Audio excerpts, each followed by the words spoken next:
जय झूलेलाल। अॼु मां तव्हांखे ॿुधाईंदसि कारकत महीने जी कथा जो अध्याय 6। कारकत महीने जो महात्म ऐं पूजन।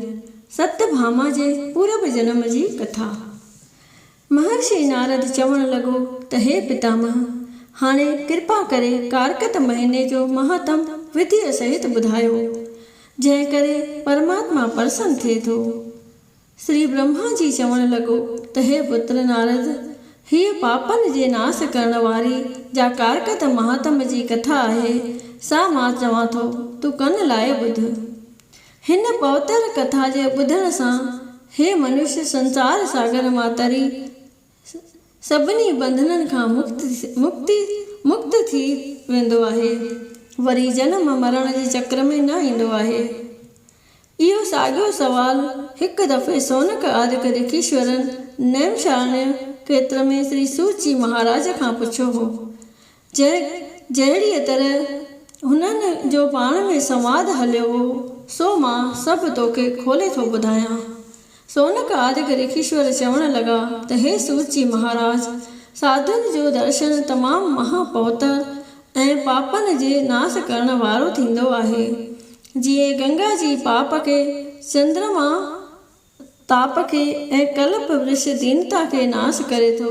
हे महाराज, कृपा करे अहिड़ो को महापवित्र पाप नाशक विर्त ॿुधायो, जंहिंजे धारण करे संसारी लोकनि जो उद्धार थी वञे। श्री सूत जी महाराज चवण लॻो त हे ऋषीश्वरो, कारकत महीने जो विर्त तमामु महाउत्तम आहे, जंहिंजी कथा हिन रीत आहे।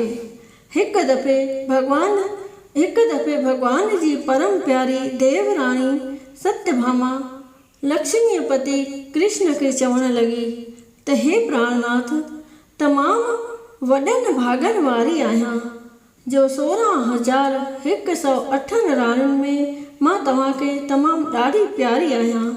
हे प्रभु, जंहिं कल्प वृक्ष सहित मां तव्हांखे नारद वटि दान कयो हो, अॼु उहो कल्प वृक्ष पंहिंजे अखियुनि जे आम्हूं साम्हूं ॾिसी रही आहियां। हे मधुसूदन, कृपा करे अहिड़ो को उपाय ॿुधायो जीअं मुंहिंजो तव्हां सां वियोग न थिए। श्री सूत जी चवण लॻो त हे सोनकादिक ऋषियो, सत्यभामा जा इहे वचन ॿुधी कल्प वृक्ष हेठां वेही श्री कृष्ण खेसि चवण लॻो त हे प्यारी, इन्हीअ में को बि शक कोन्हे त तूं मूंखे सभिनी राणियुनि खां वधीक प्यारी आहीं। ॾिस, तुंहिंजे करे ई मां इंद्र आदिक देवताउनि सां विरोध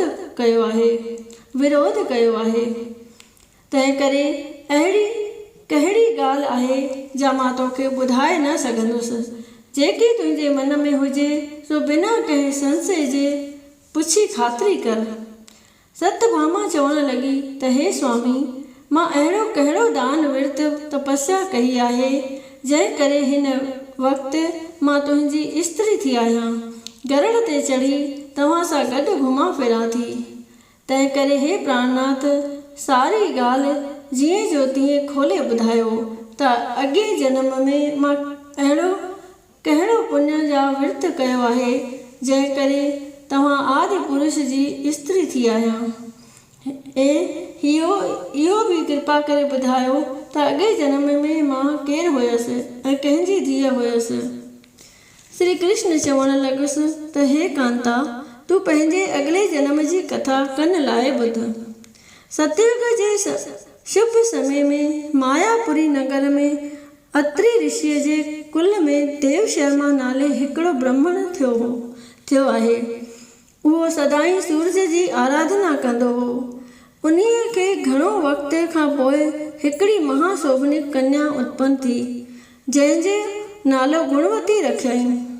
देव शर्मा पंहिंजी कन्या चंद्र नाले पंहिंजे शिष्य खे दान करे ॾिनी। हिकिड़े ॾींहुं देव शर्मा पंहिंजे शिष्य चंद्र खे पाण सां वठी द्रबन ऐं काठियुनि खणण लाइ वन ॾे वियो। जॾहिं महाभयानक हिमालय पर्वत जे हेठां पहुता, तॾहिं हिकिड़े दुष्ट राक्षस खे परियां ईंदो ॾिठऊं, जंहिंजे ॾिसंदे ई हुननि जे जान में ॾकणी पैदा थी। हुननि जो को बि हीलो हली न सघियो ऐं ॿई काल रूपी राक्षस जे हथां मारिजी मुंहिंजे दूतनि हथां वैकुंठ में आया। छो त हुननि पंहिंजे जीअरे सूरज जी आराधना कई हुई। जेको मनुष्य शिव, सूरज, गणेश, शक्ति ऐं विष्णुअ जा उपासक आहिनि उहे मुंहिंजे लोक खे प्राप्त थियनि था। जॾहिं देव, शर्मा ऐं चंद्र मुंहिंजे लोक खे प्राप्त थिया तॾहिं सूरनि जी सतायल गुणवती पिता ऐं पतीअ जे विछोड़ में विरलाप करण लॻी, चवण लॻी त हाय नाथ, मां निधणकीअ के ऋण में रोले सुन्य में सटे तव्हां काॾे हलिया विया।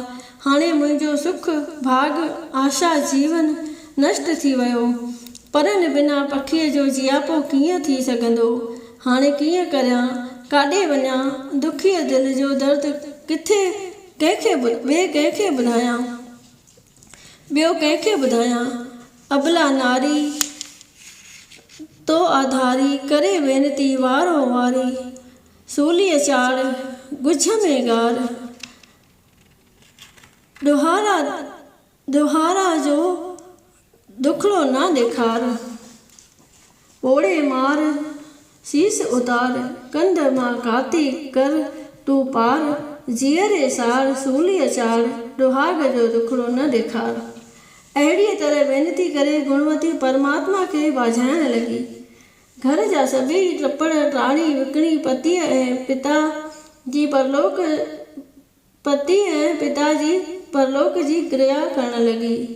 सॼी उमिरि में हिकु एकादशी जो विर्त ऐं ॿियो कारकत जो विर्त धारण कयईं।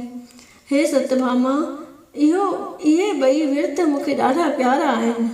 जोग, मोक्ष, पुण्य ऐं संतान जे ॾियण वारा आहिनि।